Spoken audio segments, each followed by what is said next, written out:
পালিয়ে যাওয়া সাবেক প্রধানমন্ত্রী শেখ হাসিনার সাম্প্রতিক কার্যকলাপ থেকে বিরত না রাখায় ভারতের ভারপ্রাপ্ত রাষ্ট্রদূতকে ডেকে প্রতিবাদ জানিয়েছে বাংলাদেশ। 6 ফেব্রুয়ারি বিকেলের পররাষ্ট্র মন্ত্রণালয়ে সমসাময়িক বিষয় নিয়ে সংবাদ সম্মেলনে এই তথ্য জানান পররাষ্ট্র উপদেষ্টা মোহাম্মদ তৌহিদ হোসেন। তিনি বলেন, বক্তব্য দেওয়া থেকে শেখ হাসিনাকে বিরত রাখতে বারবারই ভারত সরকারকে অনুরোধ জানিয়েছে বাংলাদেশ।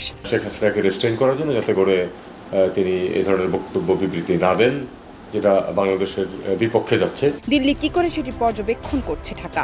গতকাল ভাঙচুরের সময় সেনাবাহিনী উপস্থিত ছিল, থামানোর চেষ্টা করেছে। আপনারা জানেন যে সেনাবাহিনীও কিন্তু সেখানে উপস্থিত হয়েছিল এবং তারা কন্টেইন করতে পেরেছে যাতে বাড়াবাড়ি এর চেয়ে বেশি কিছু না হয়।